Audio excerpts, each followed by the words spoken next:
Abra sua Bíblia, por favor. Vamos meditar em Josué. Abra sua Bíblia em Josué. Josué fica lá no Antigo Testamento, né?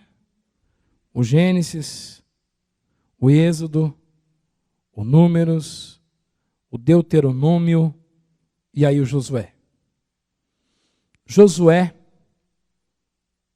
capítulo de número 6.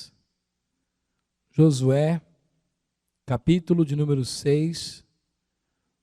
Vou pedir para a Gabi vir cá fazer a leitura para nós. Hoje não vai ser projetado. Josué 6, de 1 a 21.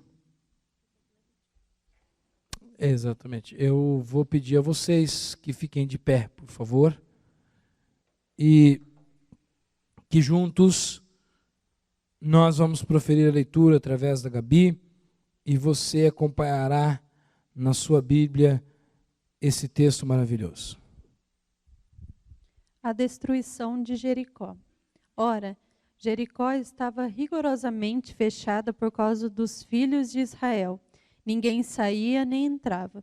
Então disse o Senhor a Josué: Olha, entreguei na tua mão Jericó, o seu rei e os seus valentes.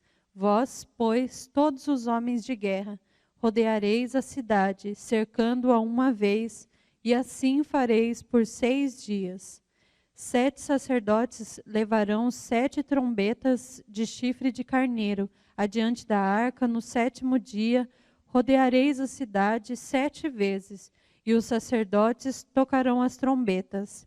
E será que, tocando-se longamente a trombeta do chifre de carneiro, ouvindo vós o sonido dela, todo o povo gritará, com um grande grita, o muro da cidade cairá abaixo, e o povo subirá nele, cada qual em frente de si. Então Josué, filho de Num, chamou os sacerdotes e disse-lhes: Levai a arca da aliança, e 7 sacerdotes levem 7 trombetas de chifre de carneiro adiante da arca do Senhor. E disse ao povo: Passai e rodeai a cidade, e quem estiver armado passe adiante da arca do Senhor. Assim foi que, como Josué dissera ao povo, os 7 sacerdotes com as 7 trombetas de chifre de carneiro diante do Senhor passaram e tocaram as trombetas, e a arca da aliança do Senhor os seguia. Os homens armados iam adiante dos sacerdotes que tocavam as trombetas, e a retaguarda seguia após a arca, e as trombetas soavam continuamente. Porém, ao povo ordenava Josué, dizendo: Não gritais, nem fareis ouvir a vossa voz, nem sairá palavra alguma da vossa boca, até o dia em que eu vos diga: gritai, então gritareis. Assim, a arca do Senhor rodeou a cidade, contornando-a uma vez. Entraram no arraial e ali pernoitaram. Levando-se Josué de madrugada, os sacerdotes levaram de novo a arca do Senhor. Os 7 sacerdotes que levavam as 7 trombetas de chifre de carneiro diante da arca do Senhor iam tocando continuamente, e os homens armados iam adiante deles. E a retaguarda seguia após a arca do Senhor, enquanto as trombetas soavam continuamente. No 2º dia, rodearam outra vez a cidade e a tornaram para o arraial. E assim fizeram por 6 dias. No 7º dia, madrugaram ao subir da alva, e da mesma sorte rodearam a cidade 7 vezes. Somente naquele dia rodearam a cidade 7 vezes. E sucedeu que na 7ª vez, quando os sacerdotes tocavam as trombetas, disse Josué ao povo: Gritai, porque o Senhor vos entregou a cidade. Porém a cidade será condenada, ela e tudo quanto nela houver. Somente viverá Raabe, a prostituta, e todos os que estiverem com ela em casa, porquanto escondeu os mensageiros que enviamos. Tão somente guardar-vos das coisas condenadas, para que, tendo-as vos condenado, não as tomeis, e assim tornareis maldito o arraial de Israel, e os confundais. Porém, toda a prata e ouro e utensílios de bronze e de ferro são consagrados ao Senhor, irão para o seu tesouro.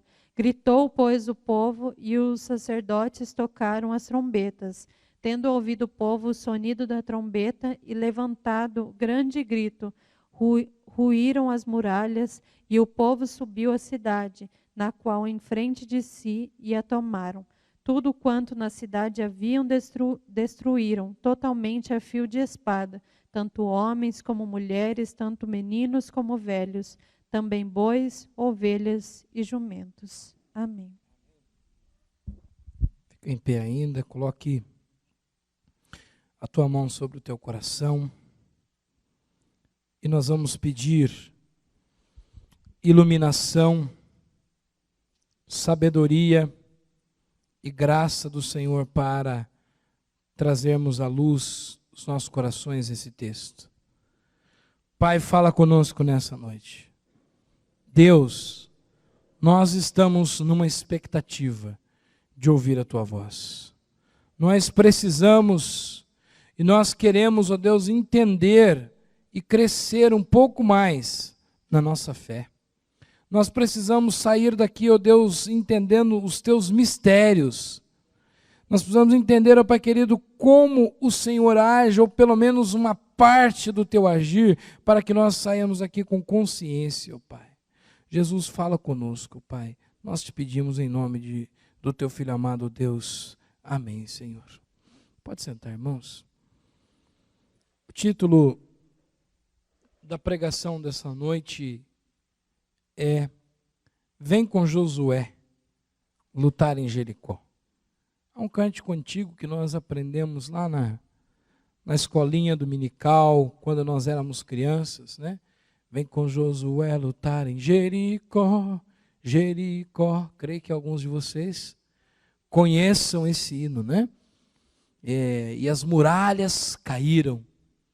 E nós vamos aprender um pouquinho hoje, irmãos, sobre como Deus faz as coisas de um modo diferente do que nós pensamos. Vira para a pessoa que está do seu lado aí e diga para ela, vem com Josué lutar em Itapeva.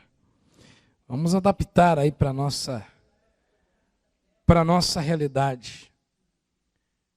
Agora, você pode dizer também, vem com o pastor lutar em Itapeva. Agora você pode dizer também, vem comigo lutar em Itapeva. Amém. Irmãos e irmãs, nós terminamos na quinta-feira, entregamos na sexta-feira o nosso jejum de 40 dias por um avivamento. É bem possível que muitos de nós, quando sonhamos com a vinda de um avivamento, nós imaginamos como seria. Será que nós poderíamos imaginar assim, do nada começou a vir pessoas para a igreja?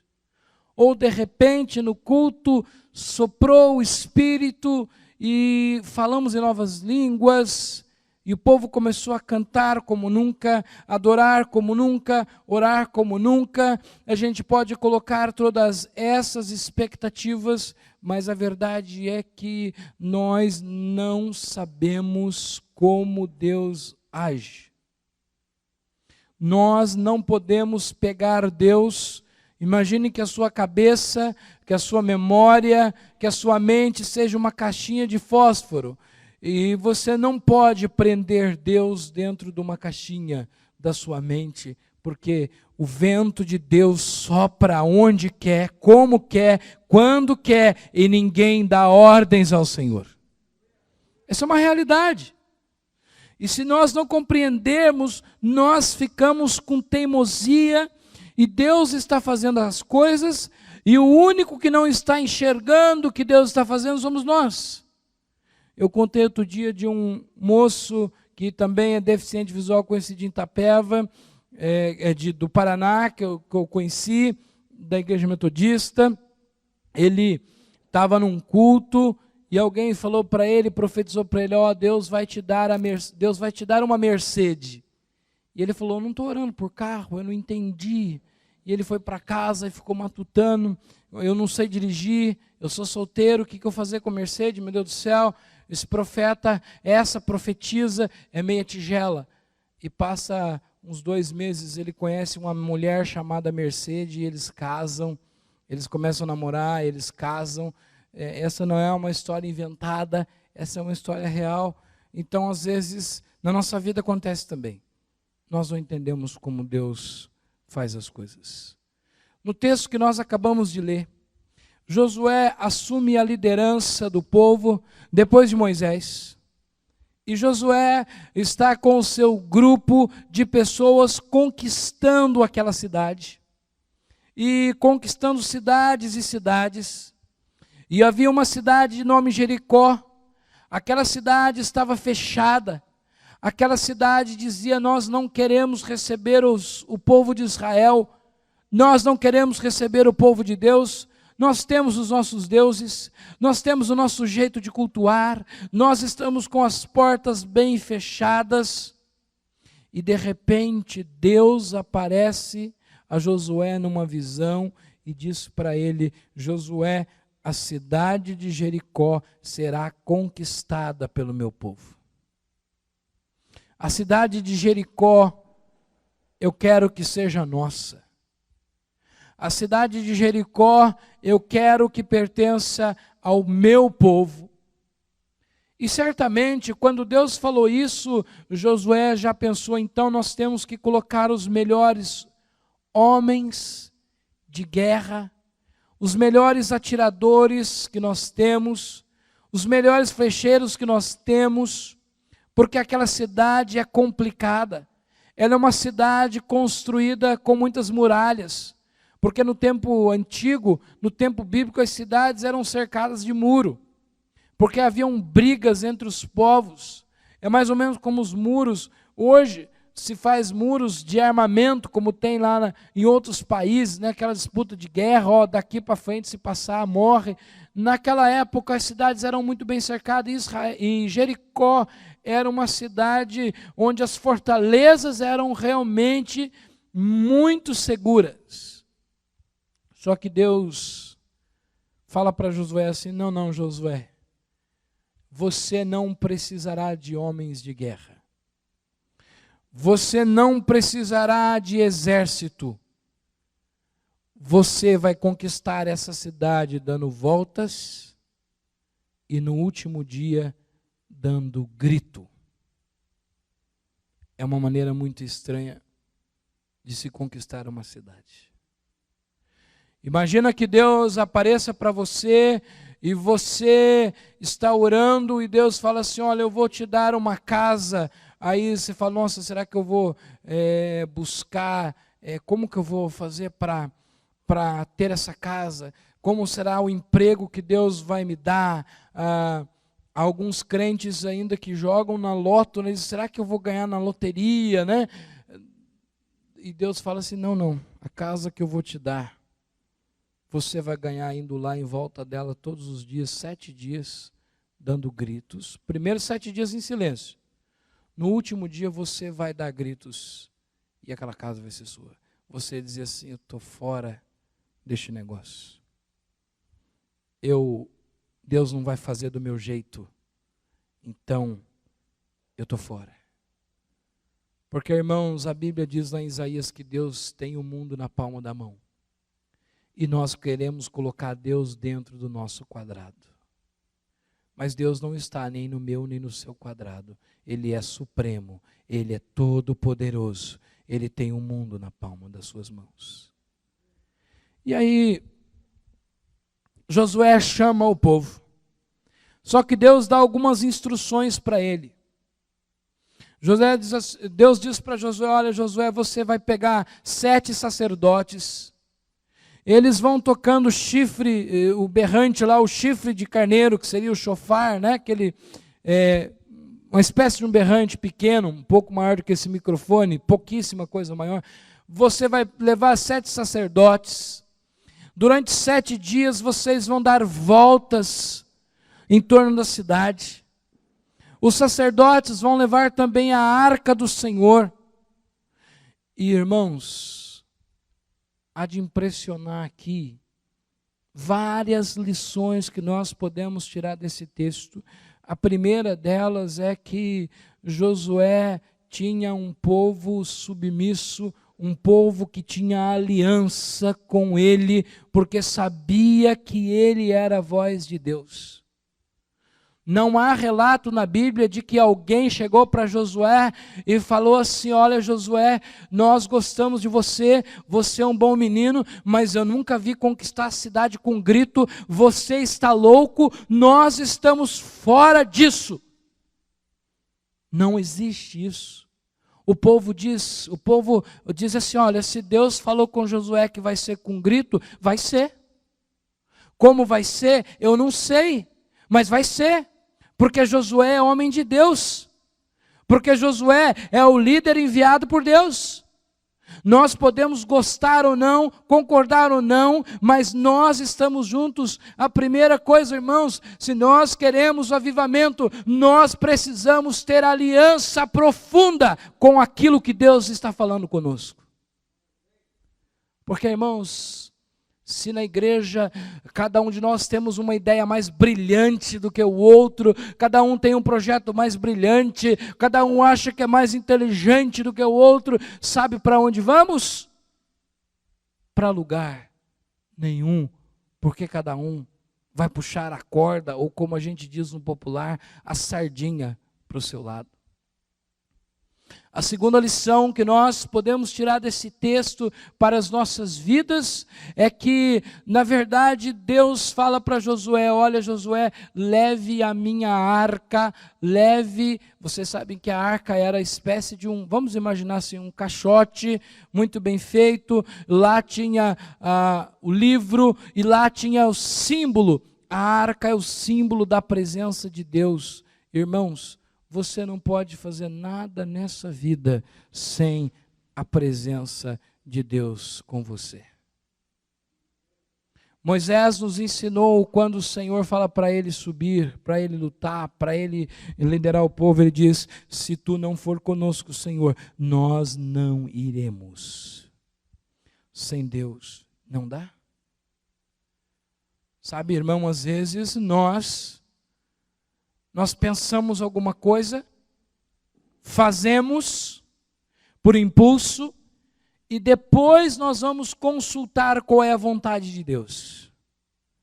Davi passa na cabeça dele, está lá sentado na rede: vou buscar a arca da presença. Só que Davi não consultou a Deus, nem respeitou o cerimonial. E por causa disso, o servo estava carregando a arca, quando tocou na arca, a arca foi cair, estava carregando a arca no carro de boi, morreu, porque fez as coisas sem a presença de Deus. Meu irmão, tudo que você for fazer na sua vida, antes de você decidir, consulte a Deus em oração. Consulte um mês. Ah, pastor, mas um mês, se eu esperar um mês, eu vou perder um negócio da China. Meu irmão, você não depende de negócio de China, você depende da vontade do Senhor na sua vida.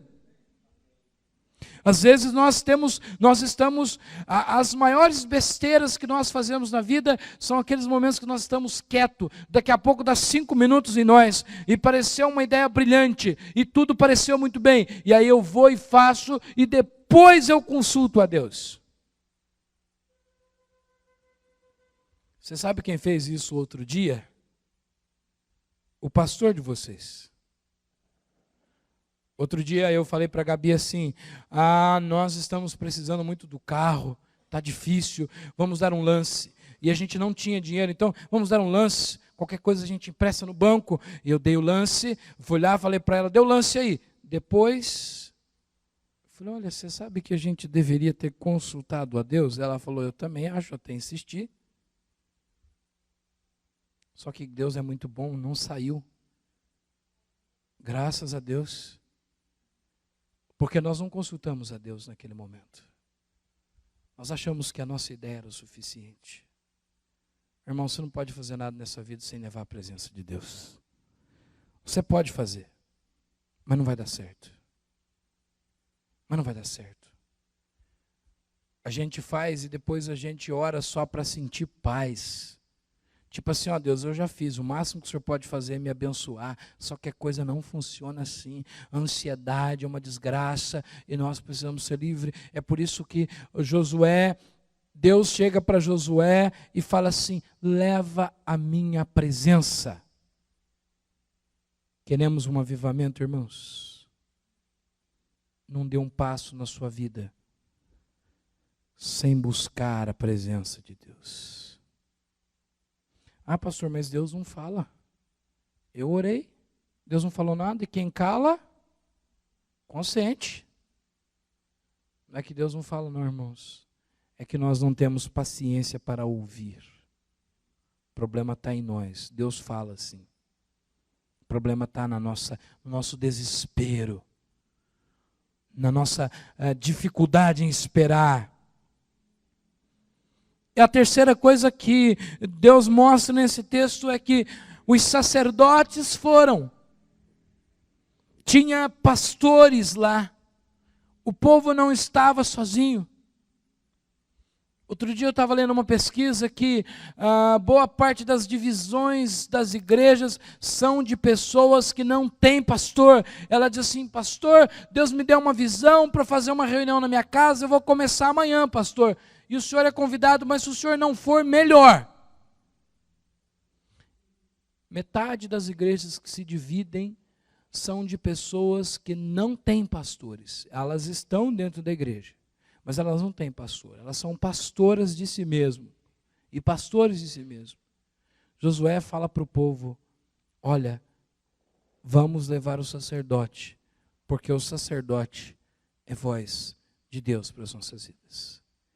E aí, irmãos, algo muito interessante de nós pensarmos, de nós observarmos, é que o povo começa então 7 dias. Os homens tocando a trombeta, tocando o chifre de carneiro, tocando o chofar. Os sacerdotes carregando a arca do Senhor. Eles começam o primeiro dia. Eu fico pensando o segundo, o terceiro, o quarto, o quinto. Eu fico pensando que o povo de Jericó, os guardas lá de Jericó, deviam ficar pensando assim: o que será que aqueles loucos estão fazendo? O que será que todos os dias eles passam ali com aquele barulho, com aquele caixote, que era a arca, né? Parecido com um caixote, com aquele caixote na mão, aquele povo tocando. Será que aquele povo pensa que eles vão derrubar muro? Será que eles pensam que eles vão derrotar nós? Aquele povo é louco, e mais louco ainda é quem o lidera. E aí, irmãos, se você ler o versículo 10 do capítulo 6, você vai ver que Josué dá uma ordem para o povo. E a ordem que Deus deu para Josué passar ao povo é: vão em silêncio. Diga comigo: silêncio. Sabe por quê, irmãos? Porque é o seguinte: se Deus não pedisse para o povo ir em silêncio, certamente alguém no segundo dia já falava assim: viu, vem cá, Guilherme, vamos cair fora desse negócio, isso aí não vai dar em nada não, cara. Aí o Guilherme já cutucava o outro da frente e dizia: ó, 2 dias já nós fazendo essa palhaçada aqui, os outros rindo da nossa cara, cai fora daqui. Às vezes, irmãos, é preciso nós nos calarmos diante de coisa que nós não sabemos o que Deus vai fazer. Às vezes, que nem nós estamos aqui orando por um avivamento. Estamos há 3 anos. Terminamos o 40 dias. E às vezes as pessoas dizem assim: cadê aquele tal avivamento que o pastor Enoque disse que viria? Que será esse avivamento? Estou me cansando dessa palavra avivamento. E aí a gente começa a falar e começa a instigar a outros a falarem também. Por isso que Josué chegou para o povo e disse: faça silêncio para você não falar aquilo que você não precisa falar. Faça silêncio, porque Deus age nas coisas absurdas. Faça silêncio, porque quando Deus dá uma promessa, ela pode parecer absurda, mas ela acontece. Ontem nós estávamos aqui com o pastor Edson, que foi pastor aqui durante muito tempo, acho que 13 ou 14 anos. E o pastor Edson disse que quando ele construiu esse templo, Deus deu para ele uma visão de que esse templo teria 500 pessoas. E eu não quero que esse templo tenha 500, mas que tenha 1000, que tenha mais. Vocês também, amém? Agora, quando eu cheguei aqui, eu duvidava dessa visão do pastor Edson. Eu até, alguns momentos, eu até dizia assim, cara, nada a ver isso. Mas hoje, irmãos, eu não sei quando vai acontecer, como vai acontecer, mas eu não posso duvidar. Você também não, porque Deus é Deus de coisas absurdas. E porque nós temos que respeitar a visão que Deus dá para o outro também.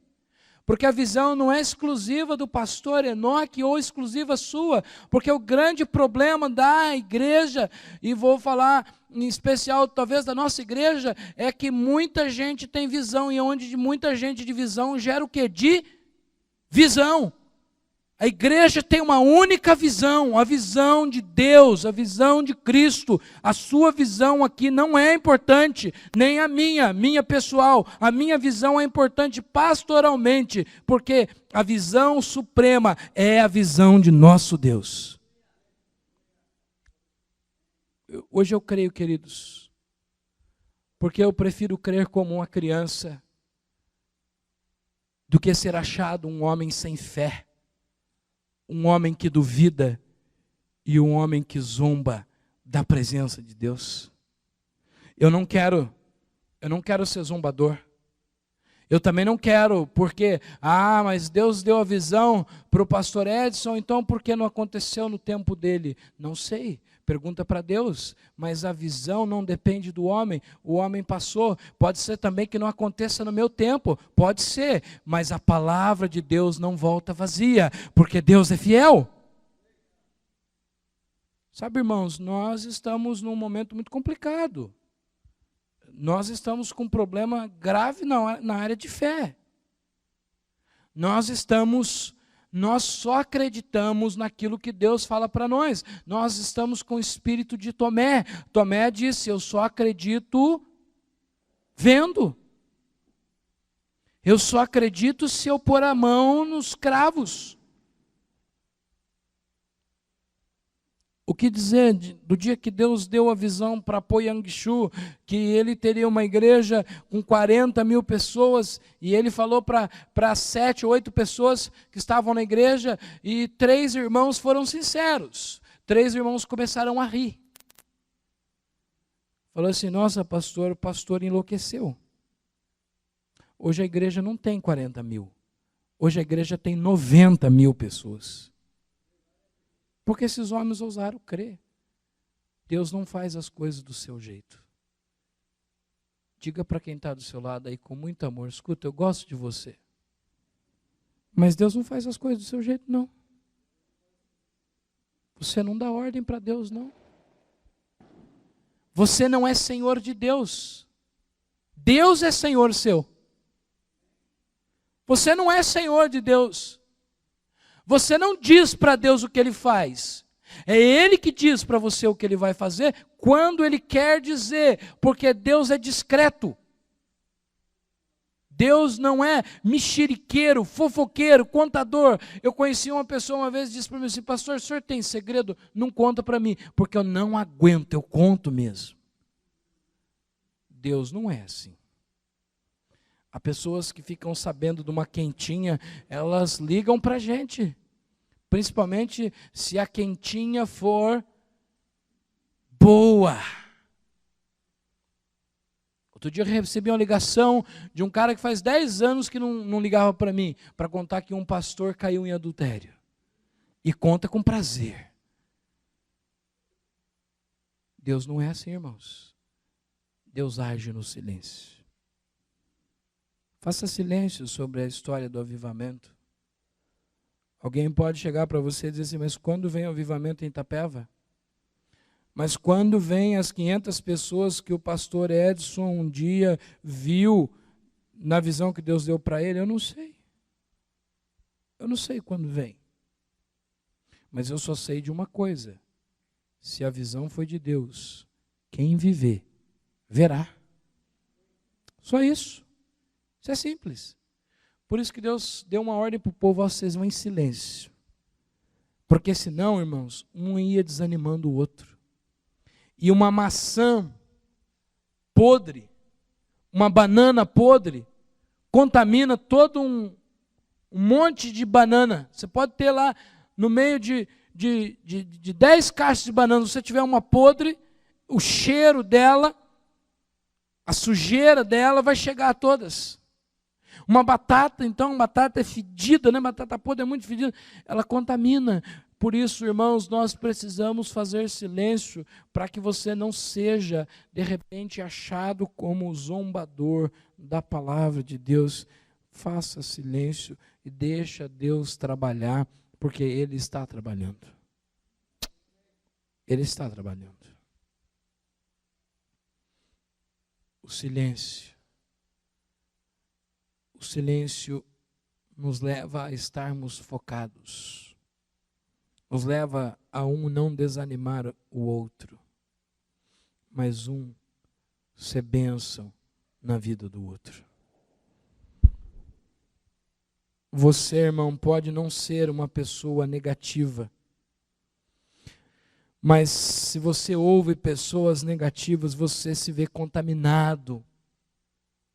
Então alguém chegar para você e falar assim, esse papo de avivamento aí já está me enchendo o picuá. Você diz para ele muito amorosamente, silêncio, irmão.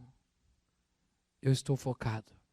E eu sei que o avivamento virá em nome de Jesus. Virá com o pastor Enoque, virá sem o pastor Enoque, virá com você, virá sem você, mas o que Deus tem, ninguém impede, diz a Bíblia, agindo eu, quem impedirá? Quem é capaz de impedir o agir de Deus? E aí o povo continua então dando voltas durante 6 dias, em silêncio. Silêncio para não dar lugar para o diabo. No 7º dia, Deus fala, agora hoje vocês vão dar 7 voltas.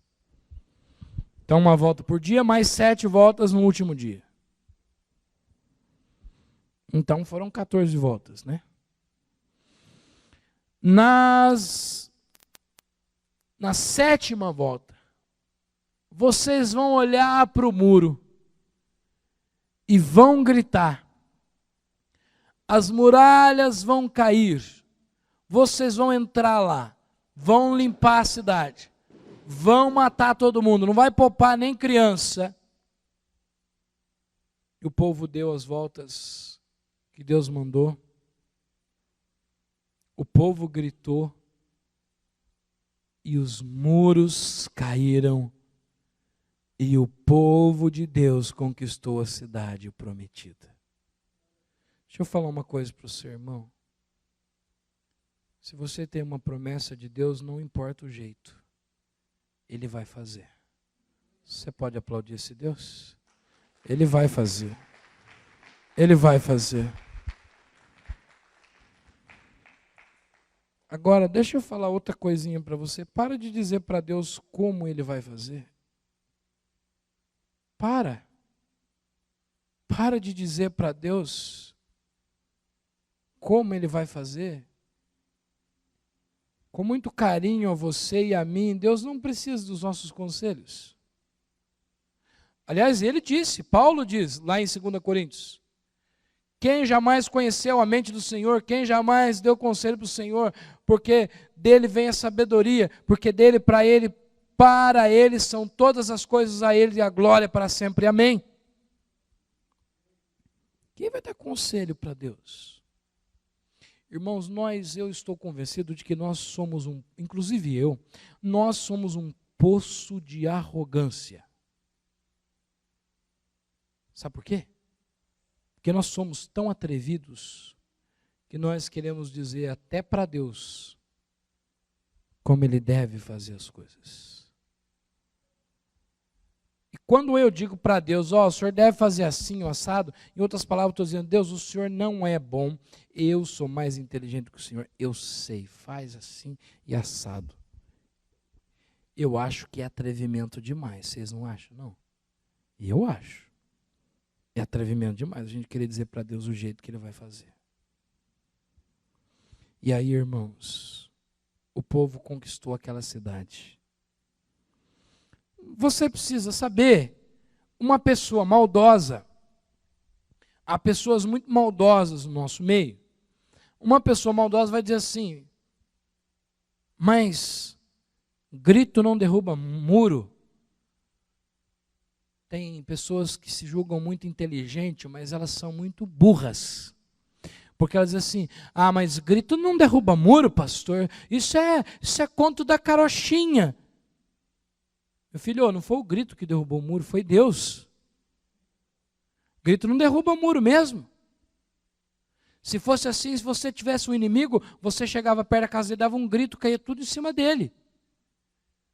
Grito não derruba mesmo. Não foi grito. Não foi o vento que fechou o mar. Tudo isso foi milagre de Deus. Milagre de Deus. Agora, Deus faz. Eu acho que Deus é muito bom, muito bem humorado. Vocês acham que Deus tem bom humor? Eu acho que tem. Eu acho que Deus é muito engraçado, por isso nós devemos ter bom humor também. Amém, gente? A gente não precisa ser palhaço de círculo, mas a gente tem que ter bom humor. Porque Deus, vamos imaginar aqui que Deus lá no céu fala assim, rapaz, eu vou dar a vitória para aquele povo, mas eu não vou mandar um vento lá do céu, derrubar. Eu não vou dar homens poderosos de guerra, eu vou fazer um negócio mais engraçado. Eu vou fazer aquele povo derrubar aquele muro no grito. Isso é engraçado ou não é? Tem até um episódio do Chapolin, né, que o cara chega numa parede, o Felipe aí que assiste o Chapolin, Colorado, o cara chega numa parede velha lá e fala assim, isso aqui tá tão velho que cai como grito. O outro fala assim, não cai nada, ele dá um grito, né, e cai em cima dele. Muito engraçado lá. Os episódios do Chapolin antigos, que só. Então, é engraçado mesmo. A gente vê que Deus derruba o muro com um grito. Porque não foi o grito do homem, foi o grito de Deus. Foi o grito de Deus. Agora, o mais gostoso disso, irmãos, é que Deus podia ter sozinho derrubado aquele muro. Mas se você não gosta de relacionar com as pessoas, se você acha que é muito legal você viver sozinho, e que os problemas seus são seus, que o dinheiro seu é seu, que a vida sua é sua, Deus não acha isso. Deus quis fazer um milagre junto com as pessoas. Deus quer mandar um avivamento aqui em Itapeva junto comigo e com vocês. Deus não gosta de fazer as coisas sozinho. Gente, Deus não gosta de ficar sozinho. Porque quando Jesus veio ao mundo, Jesus transformou-se em criança, entrou no ventre de Maria, mas Jesus já existia no céu. Se você for ler lá no Antigo Testamento, Deus está conversando e disse o Senhor, Davi fala, disse o Senhor ao meu Senhor. Se o Senhor conversa com o Senhor, é porque tinha mais de um Senhor no céu. O Pai, o Filho e o Espírito Santo já existia. Outra coisa, quando lá no Gênesis capítulo 1, no capítulo 2, quando Deus está fazendo o mundo, Ele disse assim, façamos o homem à nossa imagem e semelhança. Façamos é plural. Se Deus estivesse sozinho, Ele ia dizer, vou fazer o homem, façamos. Deus quer fazer coisa muito bonita, mas junto comigo e junto com você. Deus gosta que você participe de milagre, irmão. Deus gosta. Por que Deus não manda o Espírito Santo lá no hospital e sai curando os enfermos? Ele quer ir junto com você no hospital e curar os enfermos. Por que Deus não manda um anjo aqui em Itapeva e comece na casa das pessoas a expulsar demônios? Porque Ele quer que você sinta o prazer de mandar um demônio para o inferno e ele ir em nome de Jesus. Por que Deus não manda o Espírito Santo sair pela rua, pegando gente pela mão e dizer assim, olha, você precisa aceitar Jesus e você precisa pegar a igreja metodista. Por que Deus não faz isso? Porque Deus já deu essa bênção para você fazer, cara. Para você, irmão, para mim. Deus age com a gente. Toda pessoa que chegar para você e falar assim, eu não gosto de se misturar, eu gosto de ficar no meu quadrado. Ensina ela. Não manda ela embora da igreja. Nem diz assim, aquela pessoa é estúpida, aquela pessoa não quer relacionamento. Não diz isso não. Diga para ela, ó, Jesus gosta que a gente caminha juntos. E aí, irmãos, cai os muros de Jericó. Um dos maiores milagres da Bíblia. Eu quero dizer a você nessa noite, que fique claro uma coisa para você e para mim. Liberte Deus. Tire Deus da caixinha do seu pensamento. O pensamento de Deus são maiores e mais profundos do que o meu e o seu. Pare de dizer para o Senhor como Ele vai fazer. Em terceiro lugar, creia nos absurdos de Deus. Há vários absurdos na Bíblia. Por exemplo, Jesus cura um cego lá em Marcos e ele cospe no chão, passa o dedo, um pouquinho de lama, faz um barrinho, passa no olho do cego e cura. Até Jesus gostava de fazer brincadeira com o cego, Gui. Para que ele precisava passar a mão no cuspe, no chão e curar o cego? Não precisava. Não precisava. Eu acho que é um pouco de humor de Jesus, Gui. Mas Ele não age de modo como você pensa. Mas Ele está agindo na minha e na sua vida. Ele está agindo na sua igreja, Ele está conosco, e nós vamos ficar de pé. Fique de pé no seu lugar. Nós vamos orar. Nós vamos ser ministrados nessa noite. Nós vamos aprender, irmão, que Jesus, o louvor quiser nos ajudar, nós vamos aprender que Jesus, Ele faz as coisas muito diferentes de nós.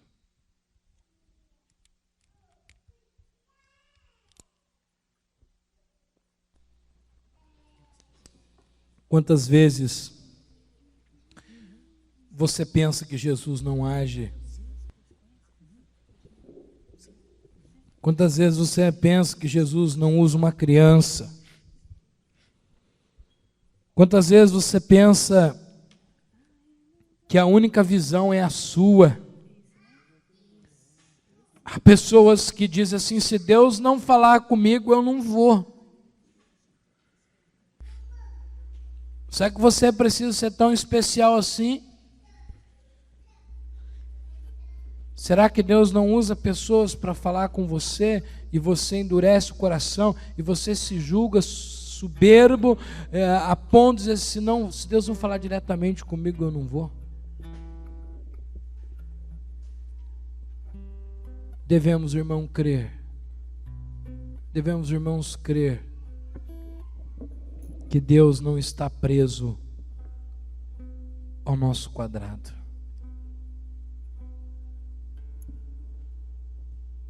O que Deus está pedindo para você? É coisa estranha, irmãos. Porque nós não podemos ser um crente louco que viva de loucura. Não, nós não podemos. Mas nós também não podemos ser crentes céticos, incrédulos, que ou as coisas é do nosso jeito, são do nosso jeito, ou não é. Meu irmão, não é assim. O avivamento virá. Virá do jeito que eu e você não imaginamos. Virá talvez com pessoas das quais nós não imaginamos. Porque Deus nos surpreende. Deus é imprevisível. Não posso prever o que Deus vai fazer. Eu não posso prever o que Deus vai fazer na minha vida nem na sua. Eu não posso prever o que Deus vai fazer na igreja, porque Ele é imprevisível. Ele é imprevisível. Feche os seus olhos, queridos. Começa a orar. O louvor vai ministrar um cântico e eu queria que durante esse cântico você orasse. Você dissesse: Deus, eu quero entender os teus planos. E eu quero, Deus, entender que o Senhor não precisa me convencer de nada. E eu quero entender que se o Senhor pedir comigo alguma coisa estranha, que eu tenha certeza que essa voz veio do Senhor e que eu obedeça. Pode ministrar louvor. Irmãos, vamos clamar ao Senhor. Amém. Clame a Deus. Clame a Jesus. Porque dele, por ele, para ele são todas as coisas. Vai clamando a esse Deus. Porque dele, por ele, para ele são todas as coisas. Porque dele, por ele, para ele são todas as coisas. Porque dele, por ele, para ele são todas as coisas. A Ele a glória,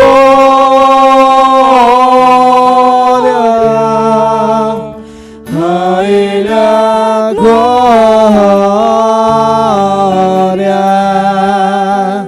a Ele a glória, para sempre. Amém. Vai clamando a Ele: Pai, eu quero entender os seus mistérios. A Ele a glória, a Ele a glória,